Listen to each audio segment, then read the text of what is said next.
Hello, everyone. My name is Taylor. And I'm Kelly. And we are the co-hosts of Jumping Bomb Audio, the podcast all about Joshi Pro Wrestling here on the Voices of Wrestling Podcast Network. Every other Monday, we are with you talking about the biggest news in Joshi, along with show reviews, previews, and much, much more. So if you're new to Joshi or you've been a longtime fan, this is the show for you. We've got something for everyone here. So check us out, Jumping Bomb Audio. This podcast is a member of the Voices of Wrestling Podcasting Network. Visit voicesofwrestling.com to hear the rest of our great podcasts, as well as show reviews, columns, opinions, and updates across the world of wrestling. Welcome to Jumping Bomb Audio.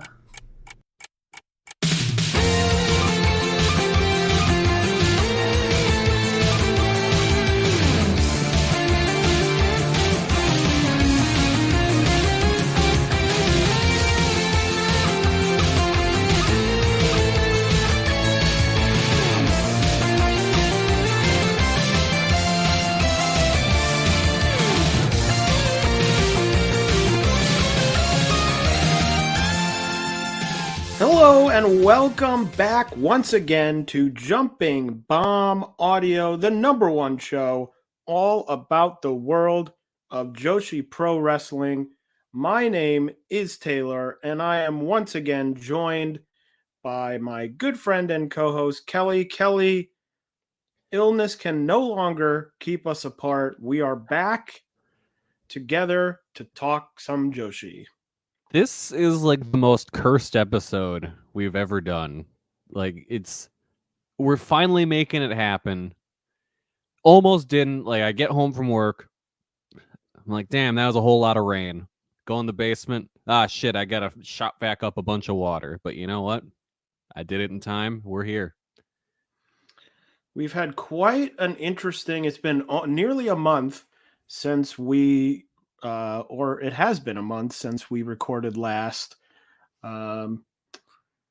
Famously, maybe not famously, but what is well known now, last time we recorded back at the beginning of February, we recorded, and mere hours later, less than, I believe, 5 hours later, maybe the biggest news in the last 3 years of Joshi dropped. Kelly and I did attempt to record audio. It was not great. Came out, in my opinion, so bad that it was not in any way worthwhile to release. It was a preview of our Patreon that we are not launching. You know, we recorded that Sunday night at a point when no one really knew what the hell was going on. And so it was largely 15 minutes of Kelly and I expressing how little we knew what was going on. We didn't really say. I did think about when we had to skip last episode. If you didn't see, I was under the weather. Kelly was under the weather. I ended up being sick for the entire week. Yeah, I was out of it for a while. I had a crazy head cold. Like, there was points like I would just, in the morning blow my nose and it would sound like a Geiger counter inside my head from all like the pockets of air moving around in my sinuses. It was fucked up. I thought about releasing that little episode to tide people over, but I didn't think it was worthwhile at that point. There was a moment when I just read the update straight out of the Observer, which I think sort of sealed it when I was like, this is probably not valuable audio. But now we're back for episode 99. It is our 4-year, I'm calling it now. This is our 4-year anniversary month. Wow. That's right. We started back in March of 2024. What a time, or March of 2020. It's March 2024 now. And what a time to start a podcast. A whole new world. An ingenious time to start a podcast about the world of live entertainment in any aspect. But we made it. This is episode 99, and in 2 weeks we will have our 100th episode. I don't know. Will we do anything? Probably not. We're going to get Rossy on as a guest.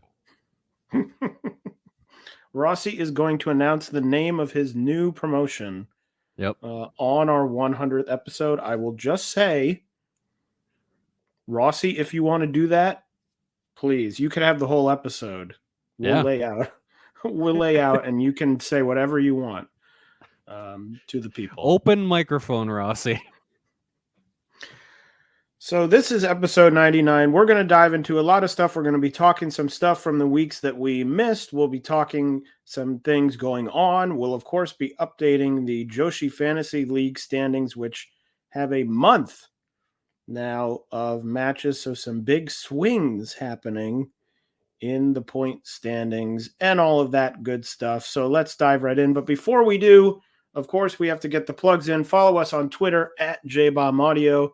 You can follow Kelly at Comic Geek Kelly. You can follow me at Tamaimbo. Subscribe to us on your podcast app of choice. And if that app of choice is Apple Podcasts, we would love a 5-star rating and review. And if you're feeling extra generous, you can donate to the show at redcircle.com/shows/jumping-bomb-audio. So let's get into it. The first thing we're going to talk about is what we were going to talk about last episode, which is the Tokyo Joshi Max Heart Finals. We're going to run through our thoughts on that. We'll talk a little bit more about Stardom, but let's get into this Max Heart Final show from February 10th at Korakuen Hall in front of 674 fans. Kelly, dial your mind back to the early days of February and tell me what you thought of this show. I was still 31 then. Oh, I feel so much younger now. You were young. Oh, so young. Wow. I have so much of my life left ahead of me. Not anymore. I think. Oh no. I thought this was it's one of those things where it's like I felt it was a down Tokyo Joshi show, but it was still very easy to watch. So like I enjoyed it quite a bit, but I was like, yeah, it could have been better. I thought it was pretty good. I mean, it had a number of matches that I really enjoyed. I think there's one match that we can talk about. Not that I thought it was terrible, but a match that I sort of thought, oh, if that match had been great, I think this would have been a really strong show. So I can see how you might think, oh, a little bit of a downer, but I really overall thought it was good. Yeah, no, I don't want to say it was bad or anything. I was just like, I have a certain level I expect out of Tokyo Joshi Kurakens now, you know? Sure. Well, let's dive into the show. The first match, a singles match. Haru Kazushiro. Wow, I'm out of practice. You stop saying these names out loud, and all of a sudden you can't say anything. Haru Kazushiro defeated Shino Suzuki in a singles match in 7 minutes and 31 seconds. Thought this had some fun sequences for, sort of their experience level and a sort of shocking result at the end. Yeah. I was certain that Shino would win. Yeah, I was super happy for Haru. I thought this was a really good match. She fought really hard. It felt like a young lion match, you know? It's like, let's do more of this, because you always see the rookies in tag matches in Tokyo Joshi. Let's do more of these singles. I really enjoyed this. How much of Shino's loss comes down to the fact she has lost her Shino knee pads? She don't know anymore. She clearly do not know. So, well, the next match was a 6-person tag team match. Mihiro Kiryu, Yuki Kamifuku, and Nao Kakuta defeating Palm Harajuku, Raku, and Ram Kaichou in 11 minutes and 46 seconds. Kelly, what'd you think of this one? This was fun. I was worried that there was a bit of like trouble in paradise between Raku and Ram, but Just turned out that Raku didn't want her to eat all the chocolates, I'm pretty sure. Which, understandable. I think now works really well with Kamyu and Kiryu. So I think that could be a fun unit if that's the way they go. If free Wi-Fi is completely no more or not, So that would be a good trio to keep an eye on. Yeah, I thought it was a solid match. I think these sort of get people on the card matches are always helped by adding someone like Ram, who can sort of add an interesting twist that isn't just like, oh, here's the people we need to get on here. Although this match also, in a way, served a purpose for later in the show, which we'll talk about in a few minutes. But I thought it was solid, but still sort of in that vein of many of these sort of lower Tokyo Joshi 6-person tags that happen on pretty much all of these Korakuen shows at this point. With these, you pretty much just have to hope, hope it's fun. The next match was another singles match between Kaya Toribami, victorious over Moka Miyamoto in 7 minutes and 31 seconds. A bizarre coincidence that both of these early single matches going the same exact time. Oh, wow, yeah. And I would say both surprising results. Yes, for sure. This was another solid match for me. The thing that stuck out was the result. Glad to see Kaya Toribami getting a win, because I hope that they do more with her, because I think she's pretty solid. My only other note was,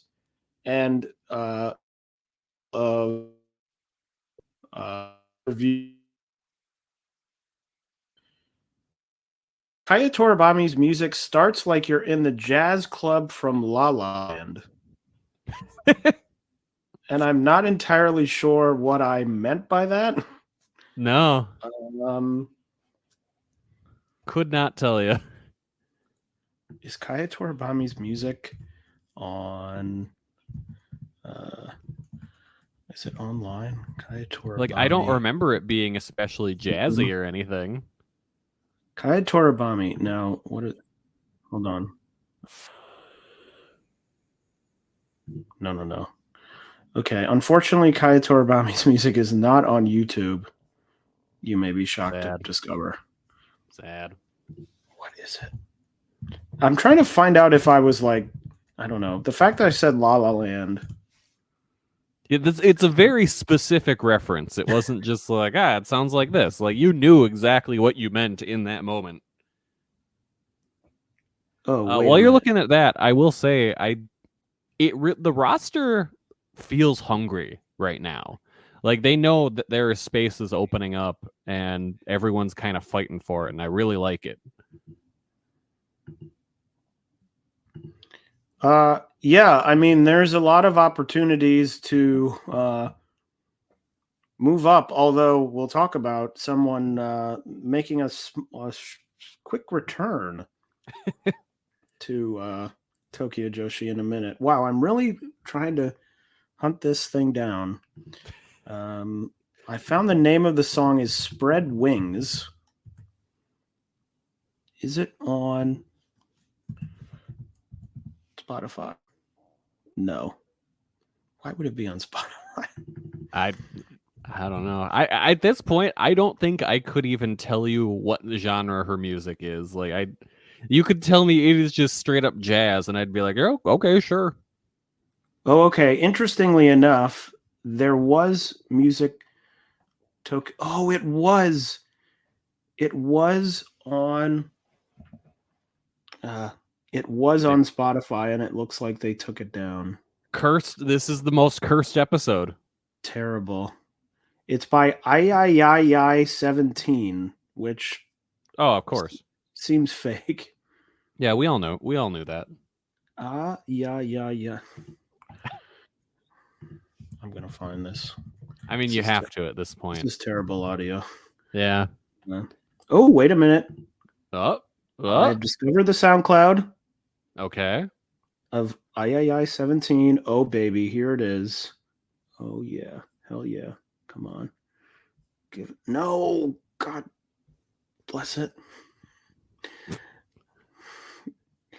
There are tracks on this SoundCloud, but only a select Hyper Masao, a lot of the Up Girls. What if I typed in I 17 spread wings? Okay. Nope. Nothing. All right. The next match was I'm going to give myself a little bit more time, but I am going to introduce the next match, which was a tag team match. The team of Hyper Misao and Shoko Nakajima defeating Himawari and Wakana Uehara in 11 minutes and 34 seconds. Kelly, your thoughts on this match? Spread them out, make them long. As many thoughts as you have. I will spread it much like the wings that you were searching for. Let's see. I'll just read my notes. The youngsters put up a very good fight against the veteran team. Everyone worked really hard here. I thought Wakana's selling was really good. I loved the spot where she tried to go for a handspring and her arm gave out. 3.5 stars. I liked that match. I don't remember a single thing about it, but I liked that match. The more I'm thinking about it, the more I was like, yeah, Wakana did really good here, selling and stuff. So I think this is a good match. Wakana has a fun Twitter follow. I like her. She seems really excited anytime like anyone mentions her. It's like, oh man, people enjoy what I do. So yeah, she's a fun follow. Yeah, she is. I do know that she is a fun follow. I said the match, I thought it was a ton of fun, and that I was pretty surprised that we got a fairly serious Hyper Masao for this match. I was expecting a lot of comedy, and there really wasn't much comedy. And I enjoyed it. And I will also say I have now opened the video of the show on my computer. And I'm at the entrances for this Kaya Toribami match, and I'm now going to play it, and we'll do a live director's commentary on this brief minute of the show. Okay. For anyone who wants to watch along as I describe this or listen along, I'm starting at 57 minutes and 35 seconds. So here we go and play. Okay. Okay, yeah. Yeah, okay. Yep. Does it sound jazzy? No, yes. Yes. Okay. So what happens is it's an upright bass that's like boom, boom, boom, boom, boom, boom, boom, boom, boom, boom, boom, boom, boom, boom, boom, boom, boom, boom, boom. And then all of a sudden, after like 15 seconds, it's like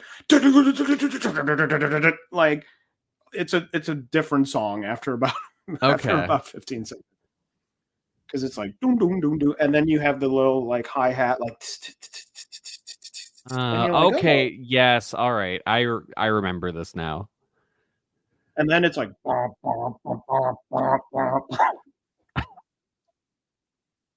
Anyway, okay. I'm glad I solved that, quote unquote. Yeah. Man, Andrew's gonna want to like take some nickels from us for this. Doom doom doom doom doom doom doom doom doom. Oh, we're doing his show. Okay. Great. What's happening? Where are we? Mizuki match. Mizuki. That's right. Mizuki defeated the visiting Zara Zakher in 8 minutes and 40 seconds. Kelly, what'd you think of this match? It was fine. Yeah, I thought it was just mostly an extended squash. The only thing that really stuck in my brain was from Mizuki just barely being able to get her up for the suplex. I actually liked this quite a lot. I thought it was pretty good. I guess I sort of went in with not low expectations, but sort of like, oh, this will be just whatever.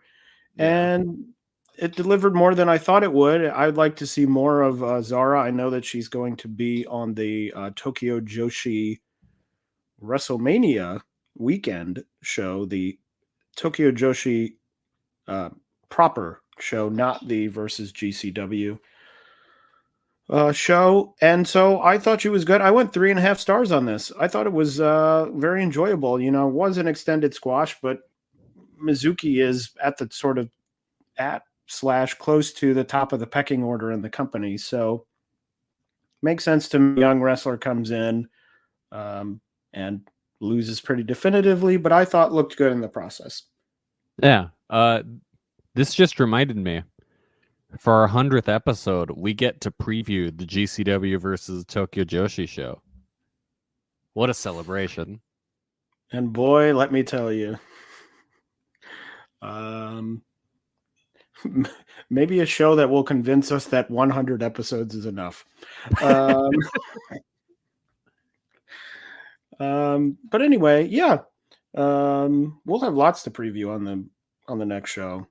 Although, is that true? We previewed it. Oh yeah, it is true because it will be. Yeah. And then I think we record like the Sunday. We record on WrestleMania Sunday. Yeah. So we'll have seen all the Joshi stuff, which will be nice. Yes, we will have seen it all. We can just record through WrestleMania and pretend that the Fed isn't even there. That'll be a great distraction. Anyway, back to this show. The next match was a tag team match. The current tag team champions, Ryu Mizunami and Yuki Aino, winning a non-title match, beating Miyu Yamashita and Toga in 12 minutes and 35 seconds. New gear for Aino in this one. And sort of unsurprisingly, I thought the highlight of the match was the sequences between Mizunami and Yamashita, which were great. And I thought this was a lot of fun. Didn't love the finish because I don't love the sort of like reverse camel clutch finish, whatever that thing is. But before that, it was moving and shaking. I went 3 3/4 stars, so I really liked it. That's exactly where I ended up too. I thought the Mizunami had a great showing in this match, especially with Miyu, of course, but I thought her stuff with Toga was really great too. Yeah, sort of an obvious end to the match here, but you know, I mean, Mizunami continues to be like a brilliant addition. Yeah. I'm trying to think of someone who like got added in, and like she's not even really, well, she isn't on the roster, but someone who's brought in like that, who you're like, this is perfect, amazing, who isn't someone who, I know she's a champion now, but just tag champion, like someone who doesn't come in and is like, now I'm the champion, like a huge addition like that. Mm-hmm. Just someone who comes in, fits really well, and is good like every time they wrestle. Yeah, that is not a person you get very often. Especially in, Tokyo Joshi's a little bit bigger than, an independent group. Mm-hmm. But even these independent groups, they're like, oh, this person's going to appear for the first time. And it's like, oh, they do a match and you're like, oh, that's fun. Okay. So this has been nothing but a win. Good job, Tokyo Joshi, on that one. Yep. The semi-main event was our only title match of the evening. Yuki Arai, the champion, defeating in her final match Juria Nagano in 11 minutes and 41 seconds. Kelly, I'm interested to hear your thoughts on this match. I thought this was a strong, last stand for Juria. I typically, with a title match in the semi-main, you expect a little bit more. But I think with the level of experience for these two, I thought they did well. I ended up going 3 3/4 on it, so I was fairly happy with it. I do think Arai is getting better at making the axe kick look better. Like she's starting to make it land a lot better. And overall, I thought they both did a good job. That's very interesting. I was sort of not of two minds in this match, but I had two major thoughts, which was I thought this was one of Juria's best performances, so I was sort of Yeah, she was bummed great. that she was leaving. I was like, oh, Juria's looking great. Now she's gone. Yeah. But my thing is, I don't know. People know who've listened to this before, as we've talked about Tokyo Joshi shows. I have not been super high on Yuki Arai, and it feels to me a bit. It's interesting you say, oh, the axe kick looked a bit better. It felt to me like she's plateauing a bit skill wise. I just don't see the sort of match to match. I don't really see a ton of improvement. No, it's not a sizable growth at all. In the way that people who are good, you can sort of look back and look at some of their matches and say, oh yeah, I can tell sort of match over match, it's looking different, it's feeling different, they're getting better. I just don't really see it with Arai, and I'm wondering if this is sort of the level where she is and will be. And if that's the case, I'm not entirely sure how invested I really am in that, in terms of, at the end of the day, I understand, we go back to the sort of base of Tokyo Joshi, which is not in ring as end all be all, but when you have other people, you have this tag match before, you have this tag match after, which we're going to talk about, which are filled with people who sort of satisfy both, the character aspect of this and the in-ring stuff. I look at this and say, well, I wish there was a better wrestler here. Yeah. We'll see. I guess I'll throw in here that Yuki Kamifuku came out after to challenge for the International Princess title at Grand Princess coming up at the end of March.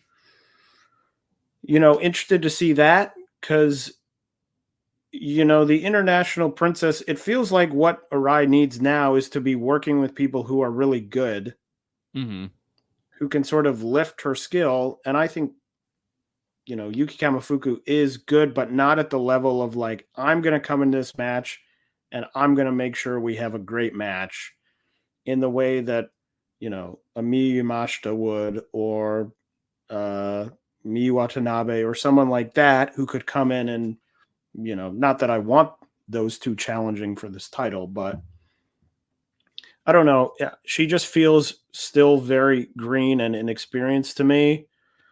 And I think they've pushed her sort of because it's like, oh, she's in SKE 48, et cetera, et cetera. And it just doesn't feel like it's there in terms of the in-ring stuff for me. And I'm not sure. I'm now maybe thinking, oh, maybe this is all there is.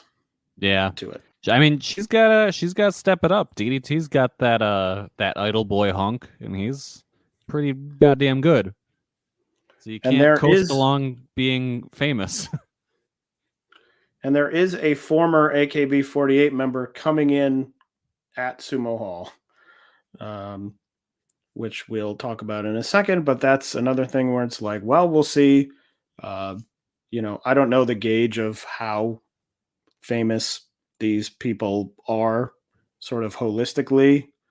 But we'll see. I mean, it certainly seems to me that, it's like Yuki Arai, she's in SK48. We're really going to push her. We're going to put the title on her. She's here. She's in the semi-main event defending her title, which she recently won.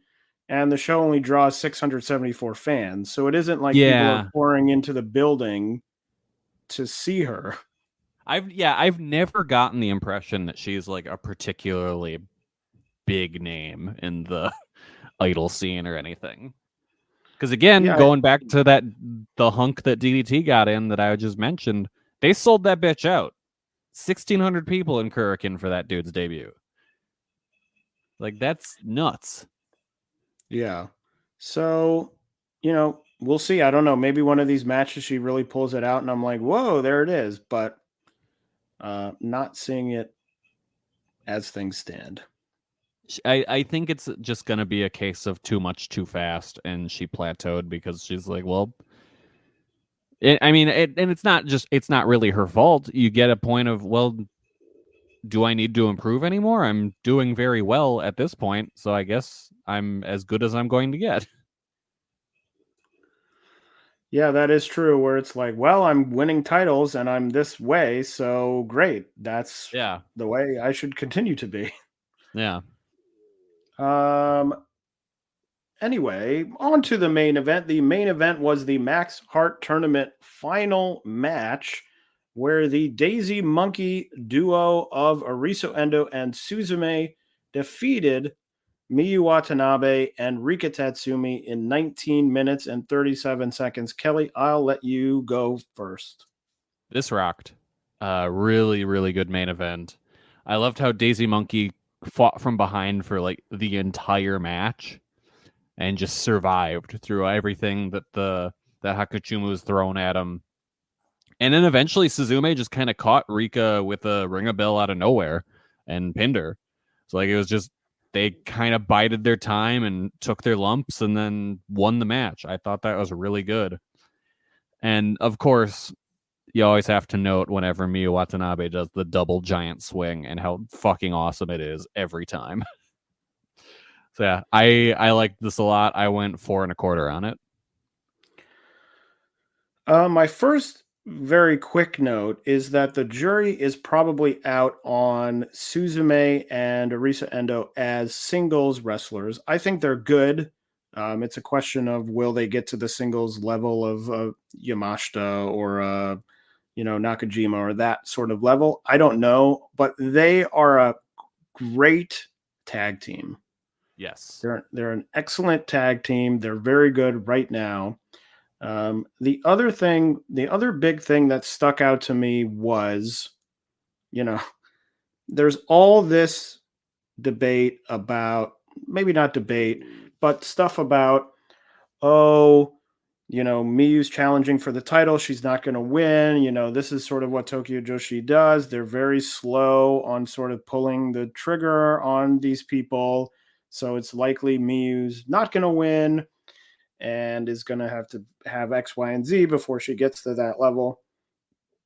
To me, Miyu Watanabe is one of the best wrestlers in the world.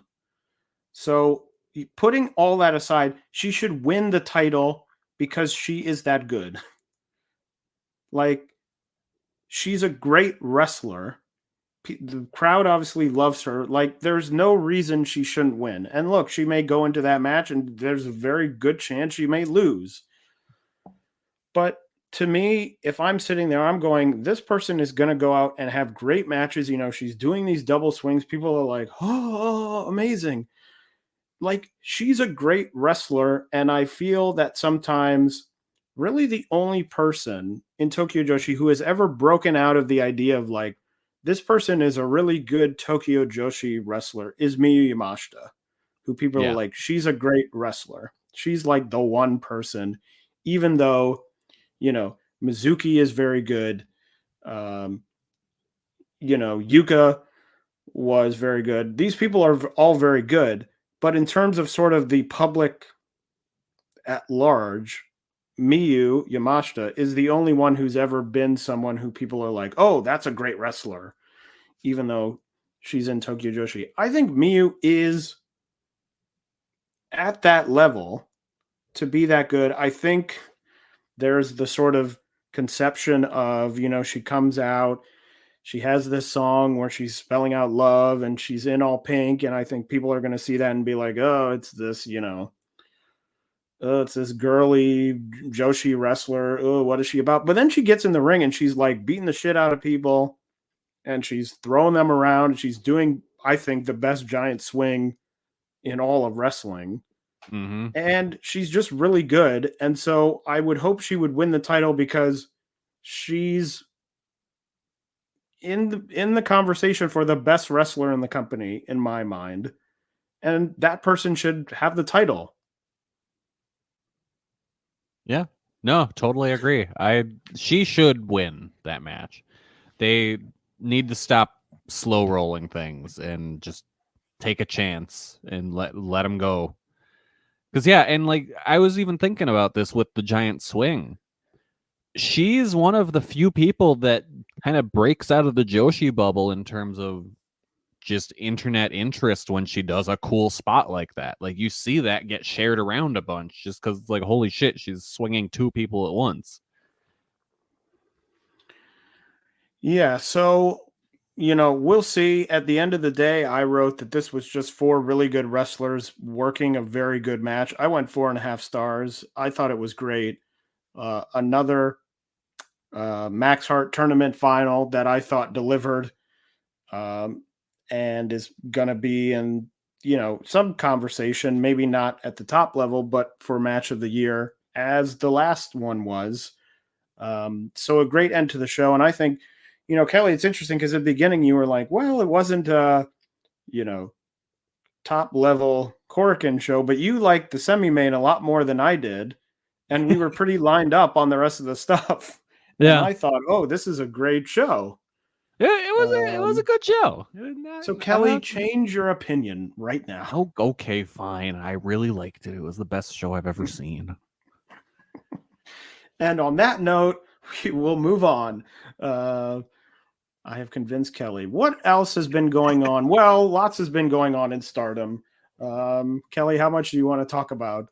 Let's just freestyle it. We'll talk. Like, all right. So, who do you think is Rossy? Who do you think he's taking? Who's going with him? Oh, I don't know at this point. Well, it's also helped by the fact that Stardom has announced people for the WrestleMania weekend show.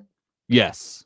We So can safely assume all of them are sticking around for at least a while because, Mayu, the whole thing, when all the news came out, the thing was she wants to leave, but she's been signed by the company through the release of this movie that's coming out soon, which I hope we'll be able to review on this program.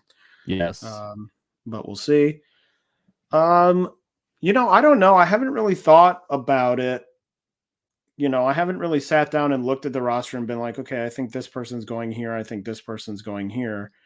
We are sort of in a quiet period where everyone's waiting for, like, I feel like the middle of the month or the end of the month, it's going to be like, here's chaos. And like, here's 10 people who are leaving and they're going here.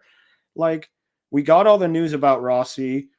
He was fired. What is he doing? Oh, he's working with WWE. Oh, he's not working with WWE. Oh, he's forming his own company. But since that, we haven't really heard anything. Yeah, everyone's been pretty quiet. I mean, we have to assume that Julia's probably going with him in some degree. Yeah, but I don't even, know. Maybe. Yeah. It's like, oh, he's forming another company. It's like, what's the company called? When do the shows start? What, And the current answer right now is like, we don't know. Who knows? Yeah. It's going to be another company. It's going to have some number of people and it's going to run some shows at some point in time. Mm-hmm. And like he can't run anything until, what is it, October? That's when his non-compete is up or something like that? Something so to like that effect, yeah. Is the expectation that these people are going to leave when their contracts are up in March and then do fucking whatever until Rossy starts up?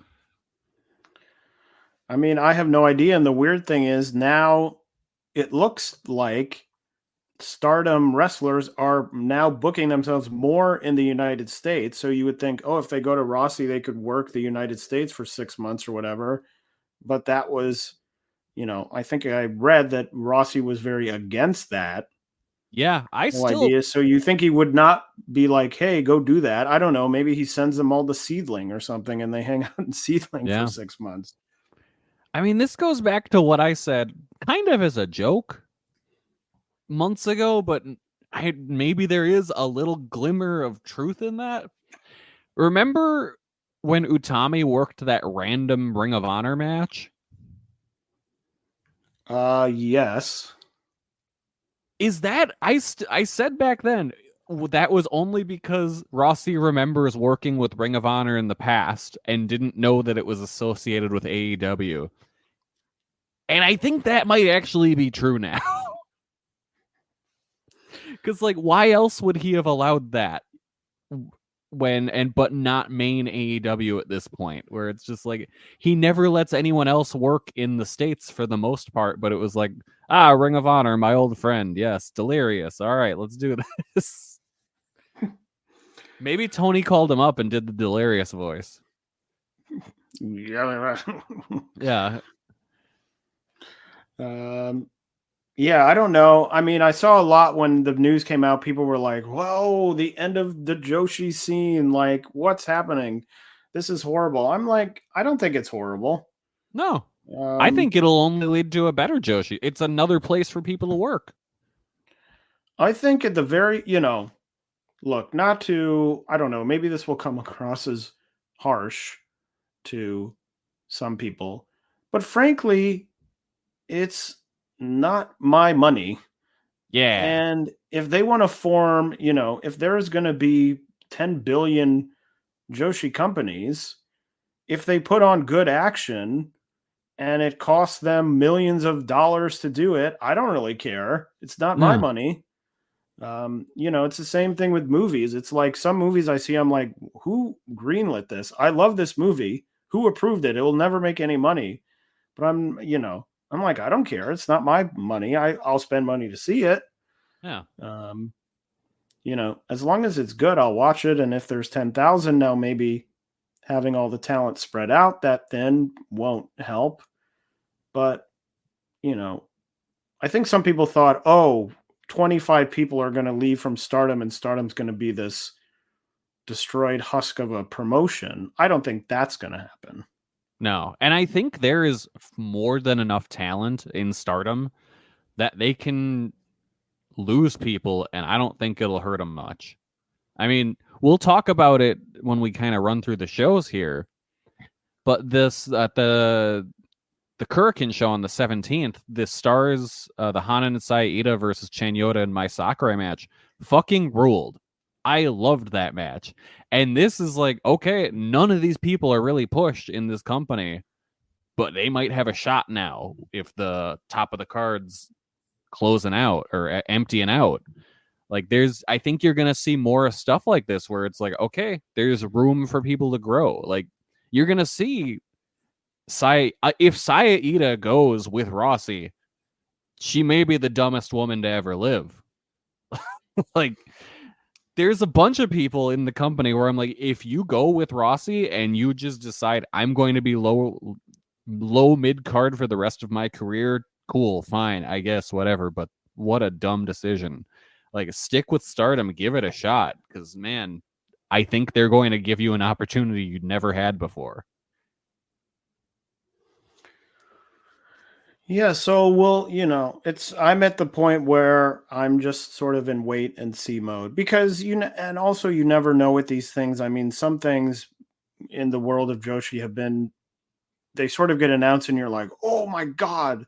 Like what was the oh gosh, I can't remember the joint shows that they did like 2 years ago. Oh, yeah. What was that? Why can I not remember the name? I know exactly what you're talking about, and it sure was a non-factor. And I remember it was announced, and it was like, whoa, this is going to be huge. Like all these promotions working together, and Stardom's going to be there. Oh my God, it's going to be amazing. And after like 3 shows, no one cared about it. Yeah. It was like a big fat nothing.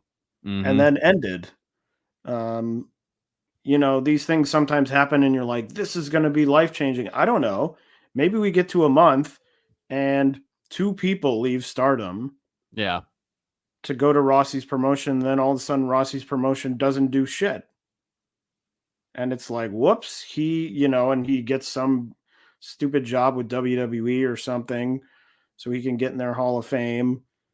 And, maybe that's the end of the story is like, well, he thought he could, I mean, supposedly he's got millions of dollars from selling Stardom to Bushiroad, but having millions of dollars and then spending millions of dollars and losing millions of dollars are all very different. um, Ideas, you're like, oh, I've got $4 million, it'll be fine, and then 6 months in, you've lost $3 of the $4 million. Maybe you think, oh, I prefer not to end this with $0. I would like to not have $0 million.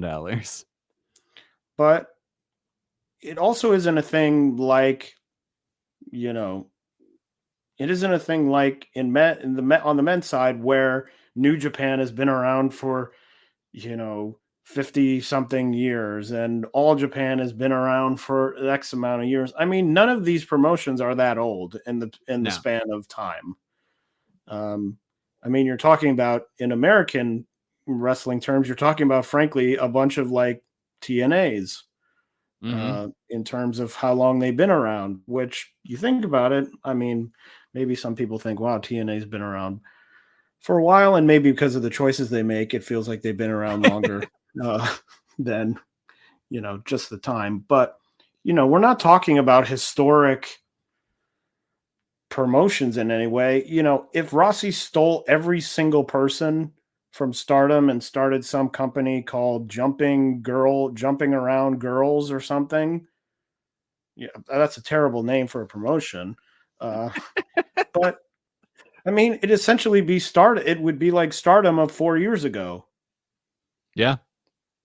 Even if it doesn't do that well, they'd be running Shinkiba First Ring and they'd be running Shinjuku Face and, doing costume switch battle royals, and it would be like Stardom of 4 years ago. It's not like all of a sudden, I don't think this is going to be a thing where the Rossy starts his own promotion and then he fails, Stardom fails, Tokyo Joshi fails, and then there's nothing.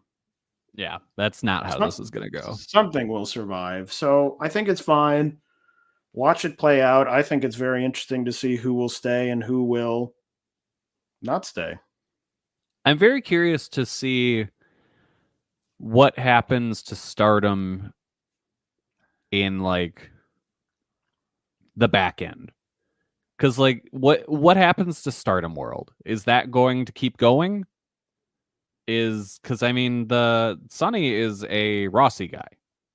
Is he going to stick around with the company, or is he going to go do whatever Rossy's doing? Will Bushiroad just kind of fold Stardom World into New Japan World at that point? Or are they going to make poor Chris Charlton do everything? Or will they just say, we barely put into effort now, shut it down, we'll just do pay-per-views or something? It's like, that's kind of my concern going forward, is what this means for the English language production of the company. Yeah, we'll have to see. I mean, I do have to say for Chris that he is a front-facing employee, but he does seem to be the only person outside of the immediate sphere of Stardom that gives any amount of shit about the company. Yeah. Like, he tweets about it. He's, sending these tweets out about, oh, this match or this show is coming up or this match just happened. Check it out. I don't know if he's being told by someone, hey, tweet about this. It doesn't strike me as that because no one else is doing it. He does a lot. I don't know. He may just be doing it because he watches it and he's like, hey, this is great and it will help because it's the same company and so I can do it. I don't know. I don't know what's going to happen. It seems like they're not interested in any of that to any degree. I mean, I'm sort of shocked they're doing a WrestleMania weekend show. Yeah. And it isn't like Rossy left and then all of a sudden the week after they had 4 Stardom wrestlers on AEW television. No one's appeared. There's been no hint of anyone appearing. Not that it's going to happen the day after, but. Oh, we didn't talk about one of the leading newsbreakers in this story was Tony Khan and his meme tweets. We did briefly attempt to get him on the bonus audio we recorded. Yes. And he wasn't really a newsbreaker because everything he was tweeting seems to have turned out to mostly be not true. Like, he was like, "Oh, we've got a mole." I'm like, "What?" Someone was definitely telling him things. He was just like, let's go, and tweeting about it. And it's like, oh man, whoever was feeding you this was all wrong. And then it just got everyone really upset at Tony Khan for whatever reason. But, on the AEW side, also, I have to say, again, I don't really love talking about AEW on here because this is not an AEW podcast, but anyone dreaming of any Stardom wrestler going to AEW at this moment in time needs to have their brain checked, because to do what? You don't want to see Utami versus Sky Blue? To wrestle Sky Blue, or to go and, wrestle some 2-minute match on, Rampage that no one will watch and no one will care about, and everyone will Mayu yell, Iwatani versus Madison Rayne.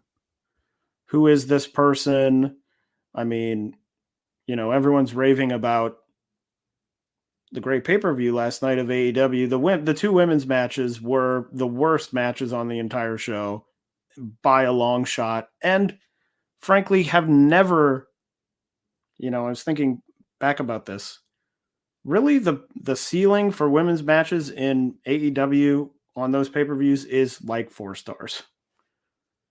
It's like, oh, this was a fun little match. Like, name me a AEW women's pay-per-view match that was like, what a spectacular match that was. I think the only one that sticks out to me was Riho versus Emi Sakura. I mean, all the best matches have been random television matches that are all hardcore, Britt Baker and Thunder Rosa and the tags or what have you. But I'm like, who wants anyone from Stardom to show up there to do what? They're not going to, be in the title picture and lose to Toni Storm while she, talks about, buttholes, shoving bread up her ass or whatever. Wendy Richter.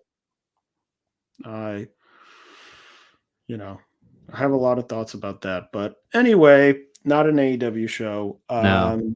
What are your thoughts on the more and more, and this is not just for Stardom, this is for New Japan as well, Bushiroad just continually making the most unforced errors all the time. The big one that really kind of came out through all this, which I don't even really know how related to any of it is, but suddenly people were just talking, and it's like, all right, now random stories are coming out. The Julia versus Maya Yukihi match, where neither of them wanted to lose, but Bushiroad was like, no, we got to do this. It's like, you guys don't have to. And it looks like that match immediately led to them having Julia drop the belt because they didn't like how she kind of behaved in that. And I'm sure that's a big part of why she wants out. So it's like, you guys kind of cost yourselves one of your biggest stars. Well, I think at the time we sort of figured that something was going on because they had that wonky finish. I mean, the match was still really good. Yeah. I mean, I don't know. With some of that stuff, you can't just be like, oh, okay, on that, oh, wrestlers, best, because then they'll just run all over you, and then it turns into CM Punk, beating the shit out of people backstage, and you're like, oh, whoops, what are we going to do with this guy? But at the same time, it's not like people were clamoring for this match. It was a good match. I loved it. But like, that was for weirdos like you and me. The general Stardom fan, I don't think gave a shit. Yeah, I don't know. I guess if the two wrestlers came to you and were like, well, neither of us want to win, and you're like, okay, we're going to do a double count out, or, we're going to do a DQ or what. I mean, that's, to me, I'm sort of like, okay, at the end of the day, it produced a great match. Yeah. Would it have been better with a finish? Maybe.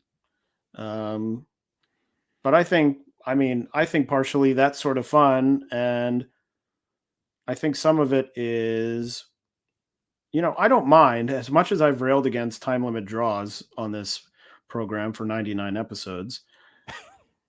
Having finishes that I don't need every match I ever see to end in a pinfall or submission. They can end in DQ. Now, I don't want a match where you're like, this is going to end the feud and it's going to top everything to end in a count out or something. But doing it once in a while, I think is interesting. It makes you,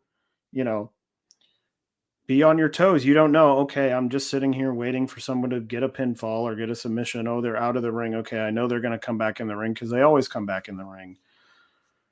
So, Yeah. I don't know.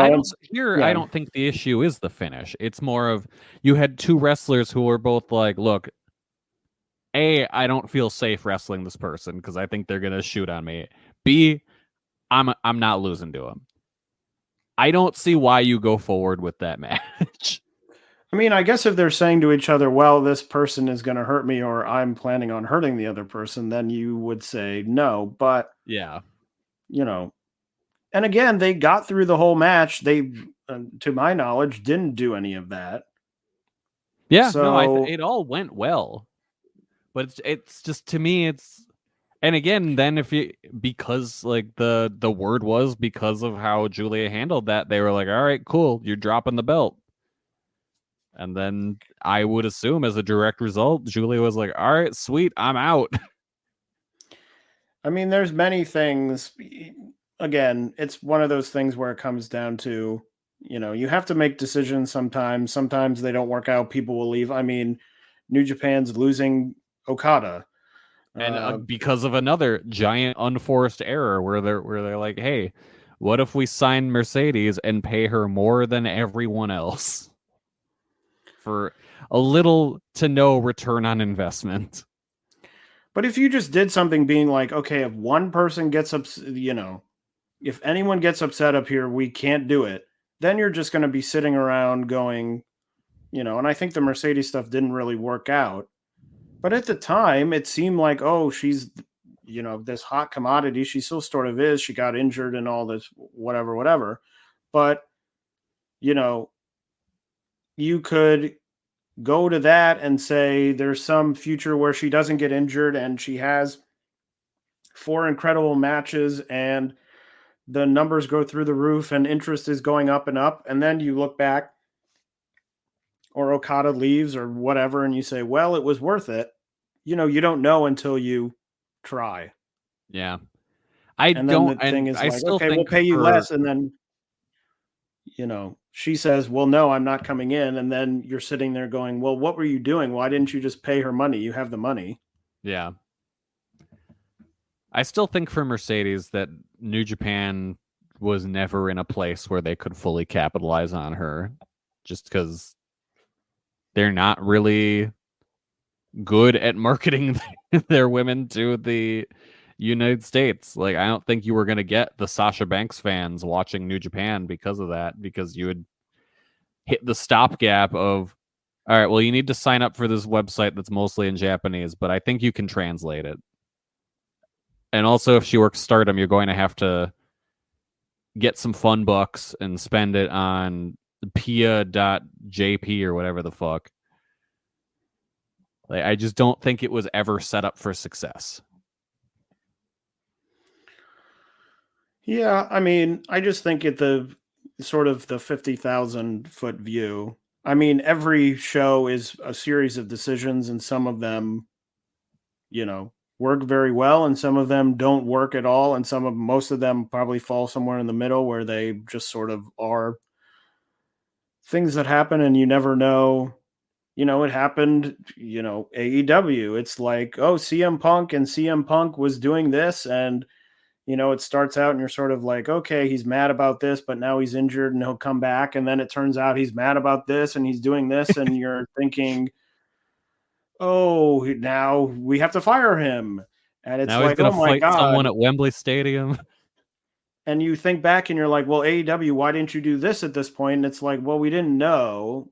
You can't really know everything, unfortunately. Many people wish they would, but I don't know. I think if you get to the point, people are going to want to leave, go somewhere else for any thousands of reasons. I'm not being pushed enough. Oh, I just lost the title. Oh, I want to do this and I'm not doing it.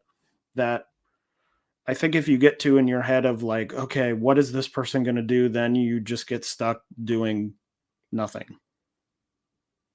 Like it's like pushing someone. If you push someone, we've often talked about it, to go back to the Tokyo Joshi booking. You don't know until you try. And it's very possible if you try, you will fail. It will do very badly. Miyu Watanabe could win the title and the fans could say, oh, we don't care about her having the title. And the crowds disappear and they're pulling 200 people at Korakuen Hall. And you say, well, that was a big mistake. Why the hell did they do that? But she could win the title and everyone could go, oh, she's amazing. Oh my God. And they could gain fans. You hope it's one instead of the other, but you don't really know. It's very hard. You're sort of just going in a direction and hoping that direction is correct. Yeah. So, but anyway, to sort of sum this up, I think we're in wait and see mode for all of it right now, for what Stardom is going to be and what this new thing will be and the effect it will have on everyone else. Maybe they'll bring back Stardom and Showcase. Kelly, keep wishing. Well, apparently that was those dudes' thing. Yeah. And that's okay. Kelly wants to see more, what were they called? Wet t-shirt matches. Yeah, that's okay. That number one thing right there goes to the point I was about to make. Where that is the stuff where they were saying like, oh, Rossy hated all of this. The fuck he did. That was all just like Rossy special right there. You cannot tell me that Rossy was not the one that was booking the Wet and Wild matches or whatever the fuck they were. Like, come on. Or were they doing it as a rib to be like, ha, Rossy, look at this shit you would have booked. Yeah, I don't know. The casket, Rossy. I think it will be interesting in that, especially, Rossy has been on the Wrestling Observer Hall of Fame ballot the last 2 years. He's gotten some votes. I have not voted for him. I don't think he's anywhere close to deserving to get into the Wrestling Observer Hall of Fame. But there may be a moment of like, oh, this is very exciting. And I am excited, as I said, and interested to see what happens. But Rossy has his own big flaws when it comes to booking. God, yeah. Rossy is at best a competent booker. Rossy was the man who made us spend many years watching Jungle Kiona fucking get killed every, 6 months. Yeah. And all of this stuff. So it's not like it's going to go and be like, oh, thank God. And it's not like, Kelly, you and I have well documented issues with some of Stardom's booking. And it's not like Rossy leaving is going to fix them, the issues we have. But it's not also like, they're not going to be 100% amazing now, but they're not going to be 0% or 100% awful. And I'm not expecting to tune into the first Rossy-dom show and have it be like, oh my God, it's 2006 Gabe Sapolsky back from the dead. So, but we shall see. And when things happen, you'll hear about it here on Jumping Bomb Audio. Except for when we're cursed and missed episodes. Yeah, hopefully in a more timely fashion than we pulled off here. Anyway. I almost got cursed again at one point while you were talking. I had to mute because I was choking on my own spit. Well, there you go. I'm happy then I was doing one of my lengthy monologues at the time. Yeah, no, it was perfect timing. Stardom, what else has happened? They had 2 Korakuen Hall shows, as Kelly already sort of mentioned, I think highlighted by the New Blood tag title match between Hanan Saida, Chen Yoda, and Mai Sakurai. Unbelievable Fantastic match. I went 4.5 stars. Especially Saida and Chen Yoda. I've always liked Saida, so I was sort of like, yay, my point's being proven. Yep. They just went out and beat the shit out of each other. Yeah. It was so good. And like I was saying before, this is why Saya should stick around. Like she could be a top person. Let her go. Just let her do it. Stop making her just the bottom of the card person. I think her size will probably always hold her back because she's tiny in a promotion where everyone already is fairly small. Yeah. But I've always liked her. I've always thought she's really good, really fun. And I thought this was sort of the height year. And also Chan Yoda, who I had sort of been like, oh, she's sort of fun to watch, but it sort of is whatever. I was like, whoa, where did this come from? She's got something. You don't always see it, but this was one of those matches where it was like, okay, yeah, no, there is something here. There is something in her that they need to cultivate. Also on that show, Julia retained her strong title over Natsuko Tora on that second of two Korakuen Hall shows. Also on the 25th of February, Rina defeated Miyu Amasaki to retain the Future of Stardom title. Happening elsewhere, in Seedling, Makoto and Nagasa Nosaki defeated Ka Kadita and La Pedita in the B block tag tournament finals. So the A block and B block winner will meet at the upcoming Korakuen Hall show to determine the new tag champions. In Oz Academy, Mayumi Ozaki defeated Sonoko Kato to become the number one contender for the Oz Openweight title. Tokyo Joshi had a show yesterday at this point as we're recording. Two debuts, Uda Takami, who is the newest member of the Up Girls, and Kira Summer, the first foreign rookie to debut for Tokyo Joshi. Haven't gotten a chance to watch that show yet, but looking forward to it to see even more young talent in Tokyo Joshi. Speaking of young talent, Runa Okuba returned to say that she has passed her high school exams. Hell yeah. I'm not that familiar with Japanese exam procedure. Hard as fuck. She's passed them and will be returning to Tokyo Joshi on March 16th. Also returning to Tokyo Joshi, quote-unquote AEW superstar, Yuka Sakazaki. Amazing. Will be returning to Tokyo Joshi for Grand Princess, having wrestled an incredible 0 matches. None matches. For AEW and Ring of Honor since she left. What's going on with that? There was a point where I was really worried, like, what if she just retired? I was really concerned where it was just like, shit, what if the graduation ceremony was just like, oh, no, I'm just done now. Bye. So we will see. There was some scuttlebutt on the show. Mizuki was happy to see her Magical Sugar Rabbit partner returning, but it was said that Yuka's match has not been announced yet, so it may not be a reunion of the Magical Sugar Rabbits. We will have to wait and see. Also announced, as I mentioned a little early in the show, former AKB48 member Ami Yamoto will debut at the Sumo Hall show. Ami Yamoto is, I believe, joined AKB48 back in 2013, which is after my period of AKB knowledge ends. So will be interesting to see. I don't know. Does she have any fans? I have no clue. I don't understand. Another thing about Japanese culture I don't understand. Once these idols leave, what do they do? It seems like a lot of them like sell belts. Not in that way, not like in a stand, but like on Instagram. I'm a belt salesman. I used to sing. Now I'm a haberdasher. You're a haberdasher. Go work for Come to America. There's a great Joshi promotion for you. So that is Tokyo Joshi. Sendai Girls. I guess I should kick off before I make the same joke 3 times.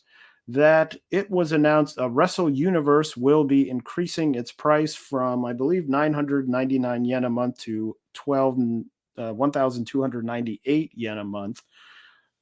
As part so of that, like $3 to $4 for us. Yeah, pretty much.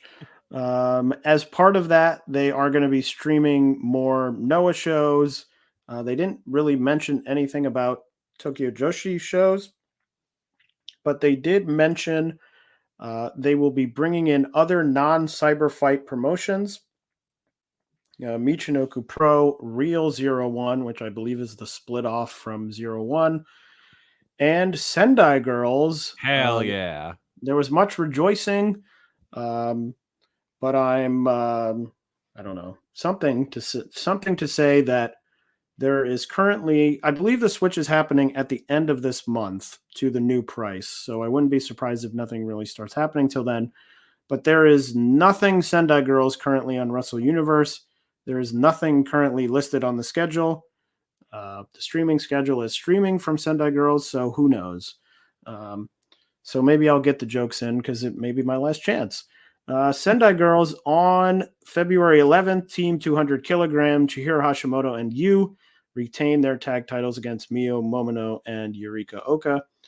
On the 12th, that same Team 200 kilogram retained their tag titles again against Gigi Ray and Promise Braxton. Also on that show, Dash Chizako and Mika Iwata met in a hardcore match in the main event. A match that sounds pretty good, and the way Sendai Girls goes, you'll be able to see it in 6 to 8 months. Oh, hell yeah. I can't wait until October. There it is. But who knows? Maybe on Wrestle Universe, you'll be able to see it in 2 to 4 months. Hey. And then on February 20th, Team 200 kilogram lost the tag team titles to Dash Chizako and Hiroyo Matsumoto. So new tag champions in Sendai Girls. Ice Ribbon, not a lot to say, but I will say, I think I said this a couple episodes ago, not a lot to talk about here, but I do have to recommend the Ice Ribbon YouTube membership. They upload all their dojo shows. These are not major shows, but they're very good. They usually run about 45 minutes to an hour. They're very easy to watch. I often, I think sometimes with wrestling, you sit down and you think, okay, I have to block off like at least 2.5 hours of life. Yeah. To watch this. I want to watch the whole show. Okay, I'm going to sit here. It's going to be 2.5 hours. Having these like 3-match, 45-minute, the matches are fun. Most of them are nothing to write home about. They're not going to be 5-star classics, but they're fun. Ice Ribbon has a lot of, I think, really interesting wrestlers. We've talked about how they're sort of in this spot where they've lost a lot of their top level people, but I think they have a lot of interesting sort of mid-card people hanging around that are fun to watch. And so I really have a great time. I think I'm 1 or 2 uploads behind, but I always have a great time watching the shows. Easy watches, 45 minutes. You watch it, you're done. So recommend, and I think it's something like $5 a month on YouTube. So, pretty cheap, and you get a good amount of content. So that's my recommendation. Diana had 2 shows. Haruka Umasaki retained the Diana title against Ayame Sasamura, and Kyoko Inoue defeated Himiko and Jaguar Yokota to retain the Queen Elizabeth title. Keep that result in your head for a few seconds. Marvelous Sadie Gibbs, former controversial wrestler in Japan, has returned as part of Marvelous, and she is part of they are having a AAAW tag league where the winner will face Magenta for the titles at their upcoming May 3rd Korakuen, so they are going through that now. And I said keep that Queen Elizabeth result in your mind, because on the 1st of March in Wave, Sakura Hirota defeated Kyoko Inoue and Yuki Miyazaki to win the Queen Elizabeth title. So a quick defense, a lot of defenses, and then losing the titles in the past few weeks. But I will throw it over to Kelly for some other Joshi updates. I watched some Actwres Girl'Z on YouTube. From the February 25th show, there was an Actwres Girl'Z title match. Mary successfully defended the title against Misa Matsui, and this match fucking rocked. These two really just brought the intensity in this match. They beat the hell out of each other. It felt like they were throwing everything they had and just laid their shit in. It felt like a super important match with how hard they were fighting. Matsui really just gave everything she had, but just didn't have enough to beat Mary. And I loved this match. I went 4 1/4. Highly recommended. They, like I said, they put it up on their YouTube for free, so no excuse to not watch it. I will say Actwres Girl'Z is probably the company that we haven't really covered on here that I would like to get into. So I'm glad that Kelly watched that match so we could bring some of that coverage. That was one where I meant to watch Actwres Girl'Z more, and then I don't know if I accidentally did it or if it was a glitch or something, but it was through this match. I saw someone mention it on Twitter, and I was like, damn, why didn't that pop up in my YouTube feed? And then I looked, and I'm like, shit, I'm not subscribed to Actwres Girl'Z anymore. When did that happen? So I don't even know how long I haven't been paying attention to them because of that. So thanks, YouTube. Don't unsubscribe me again, please. All right, before we get into the upcoming shows, of course, we have to talk about the Joshi Fantasy League updates. We got a whole month of updates, and I will say, bringing up the rear once again for the third consecutive week, although making a big leap in points, is Liam, now with 94 points.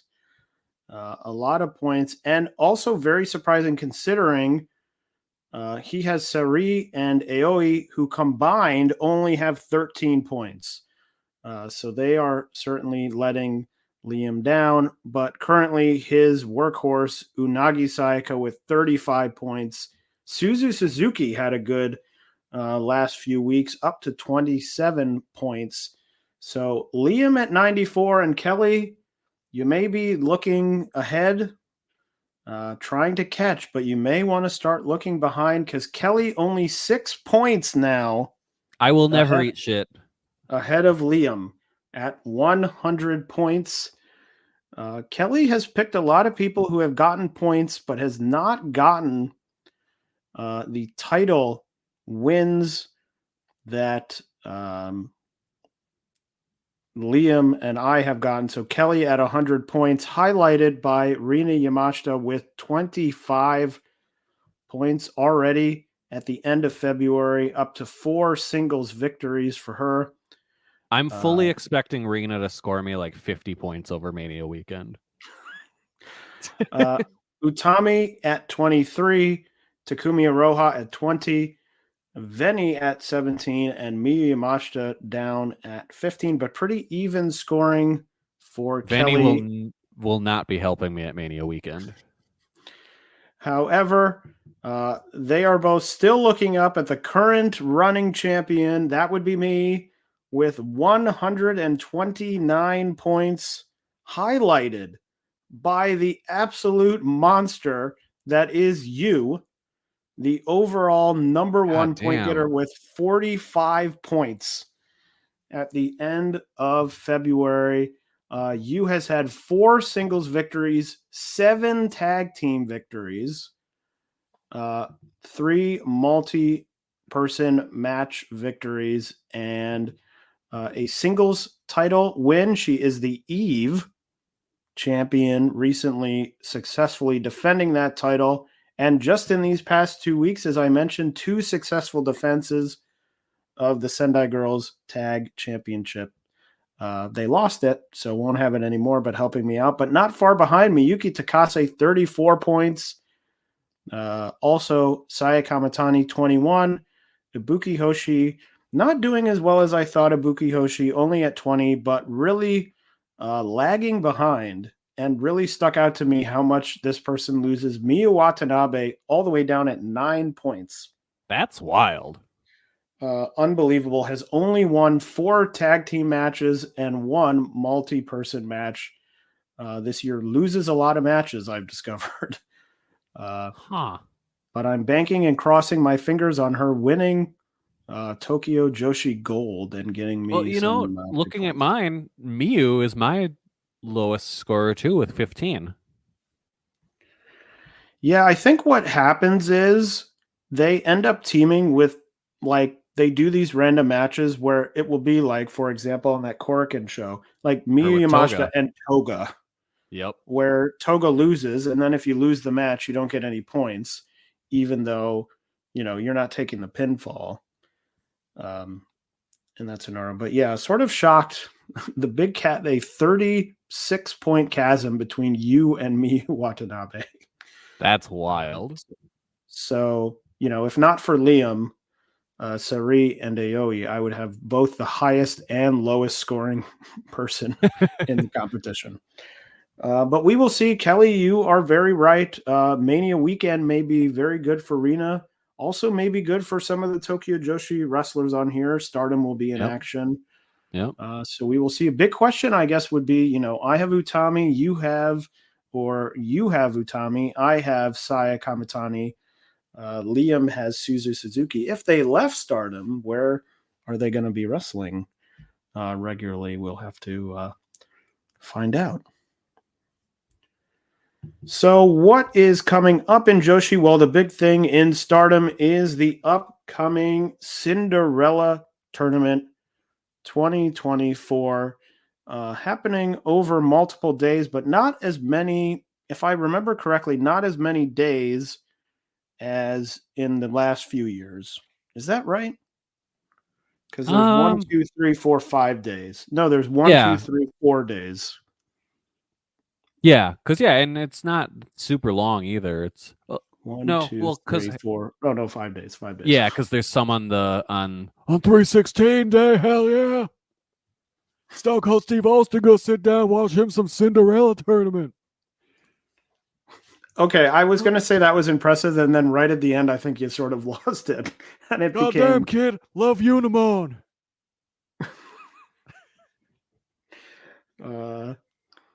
I did an entire podcast like that once. The only wrestling impression I do is Tony Khan at a live AEW show. We got a great show for you. It's gonna be amazing. Who wants to see Darby Allin? Just a man high on cocaine. No, years ago on my other podcast, we recorded episode 316. So we all did a Stone Cold Steve Austin impression for the entire episode. It was horrible. I loved every second of it. We even had a guy come on to promote his a fundraiser thing, and did not tell him that we were all going to be talking like Stone Cold Steve Austin throughout the entire interview. Unfortunately, we'll be missing that for our episode 100 by 2 days. No, by 1 day. By 1 day. We just got to keep this going until we get to episode 316. I guess that would take another. What would that take? Another. Just like 8+ years. 9 years, yeah. We can do it, no problem. Doing a Joshi podcast for almost 15 years, I don't see any problem there. But anyway, the Cinderella tournament, how it's going to break down. So we'll start with March 9th will be the first show. The matches on that show will be Hanako versus Hanan, Yuzuki versus Starlight Kid, Momokogo versus Xena, the recently returned Xena, Ruaka versus Koguma, Sai Ida versus Saki Kashima, Lady C versus Yuna Mizumori. Sorry, I'm reading these sideways. Yeah, no, it's Natsuka Tora versus Karara, and Rana versus Miyu. Yes. Okay. Yeah. Sorry, I'm like tilting my head to read the bracket. How they had Komomo written, I thought it said Kokomo at first, and I'm like, who the fuck's Kokomo? Kokomo. Wasn't that the name of a monkey? No, Kokomo's the Beach Boys song. But I think there was a monkey named Kokomo. Oh, maybe. I But don't there know. is a Beach Boys. That is a Beach Boys song. A wildly reviled Beach Boys song, if I have my Beach Boy history I mean, correct. the fucked up part is that Kokomo is just in like Indiana. It's not even like a tropical place. Remember when they had the Muppets on the song, right? Don't they have the Muppets? Because Miss Piggy starts and she's like, "Oh, Kermie." That I don't know. Really? Did I No. make that up? I Uh-oh. think you might have. I do not that a- remember there being a Beach Boys Muppets crossover. Is there a Baron? Is this a Berenstain Bears situation? Yeah, she's like, "Oh, Kermie." Oh, here it is. Wait a minute. All right. God. Yeah, I have zero recollection of this. Hold on. But why do I remember her saying, "Oh, Kermie"? I don't know, but Kokomo Muppets sing along. yeah, I'm sending it to you right now. Okay, yeah, I guess they did something. Wait, add it. What? Okay, I'm sending Kokomo it to you. Muppet Beach Party from Jim Henson Records. Yeah. Wow. No, I've never seen this before. Yep. I will post this on our Twitter so people know what the hell we're talking about. But yeah, they did Kokomo. Yeah. Huh. Wild. Yeah. So anyway, that's my memory. I'm not wrong. But anyway, it is not Kokomo. It is Momokogo instead. So moving on from that portion of the show, on the 10th, Mirai will take on the winner of Hanan and Hanako. Suzu Suzuki will take on the Yuzuki Starlight Kid winner. Mei Sierra will take on the winner of Saki Kashima and Saida. Ami Sourei will take on the winner of Unimon and Lady C. That is the 10th. On the 16th. Wow. Figure it. Okay. Waka Tsukiyama will take on the winner of Xena and Kokomo. Hazuki will take on the winner of Koguma and Ruaka. Azumi will face off against Natsukatora or Karara. And Mai Sakurai will face off against Miyu or Rana. That's the 16th. Then the winner of those matches will go to the 17th of March. And then the semifinals and finals will happen on March 20th. So, Kelly, I throw it to you. Who's winning this dang thing? Okay. Firstly, I don't want it to be Suzu because that would be a bunch of points for Liam. And I don't want that. Okay. So let me look at this. Who do I think is going to be in the finals? I think the semifinals could be on one side of the bracket, Mirai versus Hazuki. That's what's standing out to me for whatever reason. Those names popped up. So I'm going to say Hazuki. Okay, yeah. Hazuki versus Azumi. That's your finals. That's this new era of Stardom. We're going Hazuki versus Azumi in the finals. And fuck it, Azumi wins. We're going for it. I'm picking Azumi.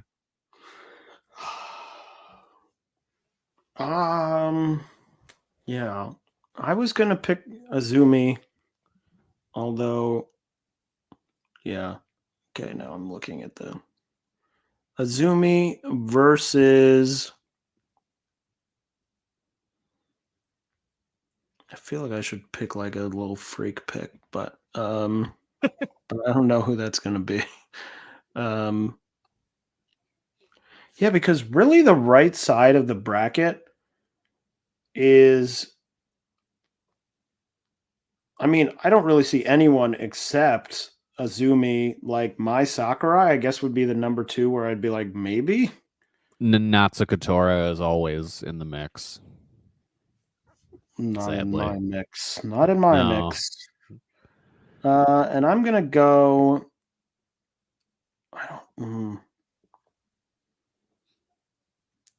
I'm gonna go. Geez, I'm gonna say Starlight Kid. Okay, that's another good pick. And I think Azumi wins. I don't know. Yeah. I don't really like anyone on the not like in that way, but I'm like, would you put Mirai back in the finals? No, I would go with the Azumi Hazuki finals just because of their history. And then it could be like, oh, it's a big match, but it's a match you've already done, so you're not like blowing some exactly first time match on that. So we'll have to see next time we join. They'll be almost over. Yeah. Because the next time we record will be the 17th. So we'll have everything except the semifinals and finals done. Perfect. So we will see what else is going on. Seedling has a show on March 15th. Oz has a show on March 10th. Sendai Girls has a show on March 17th where the new tag champions Dash Chizako and Hiroya Matsumoto will defend their recently won tag titles against Ryo Mizunami and Naname. Marvelous is going to be continuing their tag league. Wave has a show on March 17th. Yuki Miyazaki will defend the Regina de Wave title against Yuko Sakurai. And Sakura Hiroto will defend her recently won Elizabeth title against Kaori Yonayama and Cherry. And Kelly, what is coming up for Gato Move? On the 13th, they have the Road to Kurikan Sakura Days show, and the biggest match of note, I think, on that card is Miya Yatsuba versus Mizuki. So that'll be cool to see Mizuki back in a Gato Move ring. Yeah, the place of origin. Yeah. So that will be good. Well, that's everything that's coming up. So next time we see, we'll have a lot of Cinderella tournament action to talk about. Kelly, I throw it to you for your traditional end of the show stuff. So we all loved Madam Web, right? Tremendous movie. I didn't see it. You should have. It was a great time. It is a period piece that takes place in the year 2003, and it feels like a movie that came out in 2003, and I love that for it. It's not great. It's bad. But boy, howdy, did I have a whole lot of fun watching that. Like, that is a movie that I recommend people to see just because it's dumb as hell and fun, and it feels like a movie that came out 20 years ago. So if you would like to remember what it was like back in 2003, go see Madam Web. A simpler time. I will not reveal how old I was or where I was in 2003. I was really scared off. The very first, this is episode 99. The very first episode, you can go back. I introduce myself and I give my age. And the first comment we ever received on the show was, why did you tell people how old you are? And since then, I have never mentioned my age. So you can go back to episode 1 and hear how old I was and try and figure it out and add it up. That will give it to you. But I was told that podcasters should appear in some manner to be immortal, sort of ageless beings. So, shit! I just gave my age earlier in the show. I will say that is true. You committed the cardinal sin. I will say I was alive in 2003. I will not say how old I was or how young I was, but I do remember 2003. Anyway, and I will never say my age on audio ever again. Sorry. But that's it. That's all we have. And we'll be back in 2 weeks for episode 100 of Jumping Bomb. We're going to have Audio. a 100th episode age reveal. I mean, just go back to episode 1. Actually, go back and listen to every episode we've recorded. Yeah, there's going to in be a test. celebration. Yeah. We'll give you a but quiz we will on see the first you. episode. We will see you for episode 100. For Kelly, I am Taylor saying farewell. Bye, everybody. Hello, everyone. My name is Taylor. And I'm Kelly. And we are the co-hosts of Jumping Bomb Audio, the podcast all about Joshi Pro Wrestling here on the Voices of Wrestling Podcast Network. Every other Monday, we are with you talking about the biggest news in Joshi, along with show reviews, previews, and much, much more. So if you're new to Joshi or you've been a longtime fan, this is the show for you. We've got something for everyone here. So check us out, Jumping Bomb Audio.